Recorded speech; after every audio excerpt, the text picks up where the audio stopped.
Your Excellency, Bali Lahadala, Minister of Investment of Republic of Indonesia and Chairman of Indonesia Investment Coordinating Board, Excellency Dr. Amin, the Minister at the Prime Minister's Office and Minister of Finance and Economy of Brunei Darussalam, Excellency Tengku Safrul Razi, Minister of International Trade and Industry of Malaysia, Excellency Alfredo Pascual, Secretary of Trade and Industry of the Philippines, Excellency Dr. Amida Sasha Alisa Bana, Under Secretary General of the United Nations and Executive Secretary of ESCAP, Mr. Azad Rajid, Chairman of the ASEAN Business Advisory Council and member of ASEAN, all Excellency members of the ASEAN-BAC, Excellency Minister, Heads of ASEAN Investment Board and Investment Promotion Agencies and the respective representatives, distinguished speakers, participants, ladies and gentlemen, a very good morning to all Excellencies and ladies and gentlemen. First of all, I would like to express my appreciation to the Ministry of Investment of the Republic of Indonesia, Indonesian Investment Coordinating Board, and the United Nations Economic and Social Commission for Asia and Pacific, UNESCAP, as well as the World Association of Investment Promotion Agency and Bloomberg for co-organizing this prestigious event of ASEAN Investment Forum. And I think this is a very important moment just right before the 43rd ASEAN Summit-related summits that will take place next week. I'm grateful for the opportunity to address all Excellencies, ladies and gentlemen, at this forum. The convening of this forum is indeed very timely. Achieving the Sustainable Development Goals by 2030, of which timeline is getting closer by the day, is an essential mandate that all countries in the world shall strive to, given its fundamental importance for humanity. For ASEAN, sustainability is one of the high priority cross-cutting agenda across all three pillars of the ASEAN community. The COVID-19 pandemic had further driven ASEAN to adopt a comprehensive, forward-looking and structured approach to address sustainability, ensuring that the region emerges stronger, more resilient, and greener. Today, there have been several critical initiatives related to sustainability within the ASEAN Economic Community, AEC, process alone. In particular, the adoption of the framework for circular economy for the ASEAN Economic Community in October 2021, and the ASEAN Leaders Declaration on Developing Regional Electric Vehicle Ecosystem in May of this year. I think this was one of the major outcomes of the 42nd ASEAN Summit in Labuan. Tomorrow, the ASEAN Economic Community Council will adopt the ASEAN Strategy on Carbon Neutrality, which provides a comprehensive roadmap consisting of 8 strategies for ASEAN to transition towards a carbon-neutral future.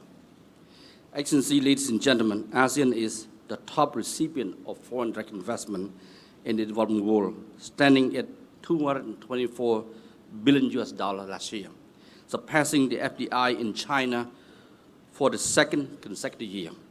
The region's share of global FDI expanded from less than 15% in 2021 to more than 17% in 2022. All of these developments took place against the backdrop, as we all know, it's a very challenging global economic landscape with total FDI flows falling by 12% in 2022, giving a multitude of international crises and challenges, including geopolitical tensions, high inflation rates, and debt pressures in many countries. Within the immediate term, ASEAN's outlook remains positive, underpinned by international supply chain restructuring that favors the region as the preferred destination, thanks to the persistent efforts of ASEAN in advancing its economic integration while maintaining its unwavering commitment to an open, inclusive, and rules-based trading system. These heartening developments shall not make us complacent and continue to go business as usual. Going forward, there remain critical challenges that could temper ASEAN's further growth, especially the global economic uncertainties, food and energy crisis, weaknesses of financial institutions. Therefore, agility, responsiveness, and adaptability are vital for ASEAN to stay ahead and relevant, especially in light of the global shift towards a more sustainable consumption and production. Take this opportunity, I would like to share the following thoughts and proposals for your kind consideration during this forum. First, it is imperative for ASEAN to facilitate investment that address climate change as a cohesive bloc to maintain our competitiveness. Intra-ASEAN investment projects shall be intensified to support each other in achieving the SDG goals. To this end, I encourage stronger multiple stakeholders engagements to identify and undertake projects that leverage on the complementarities among the ASEAN member states, which could be facilitated through the framework for ASEAN project-based initiative, AIPBI mechanism. Such collaborative approach will benefit our investors from the large-scale deployment of sustainable solutions across the entire region.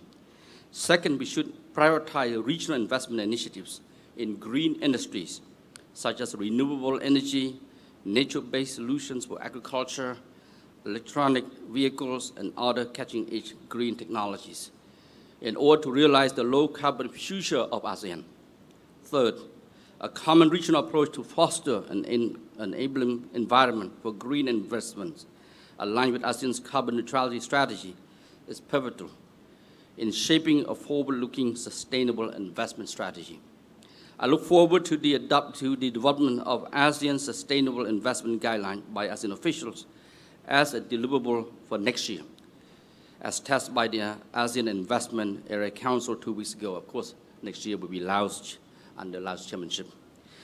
Excellency, ladies and gentlemen, this ASEAN Investment Forum offers a very valuable opportunity for policymakers, business leaders, academia, and various other stakeholders to discuss, deliberate the synergy between investment policies and ASEAN's sustainability agenda in order to maintain ASEAN economic development in a sustainable manner. Within this context, I sincerely hope that excellencies, ministers, and distinguished speakers can exchange and share your perspectives, experiences, best practices, and lessons learned among each other, because ASEAN is about caring and sharing your valuable inputs will undoubtedly guide ASEAN towards translating our collective vision into tangible and impactful actions that promote sustainable investment throughout our region. With this, I wish all of you, Excellency, ladies and gentlemen, a fruitful and successful conference. Thank you and good morning.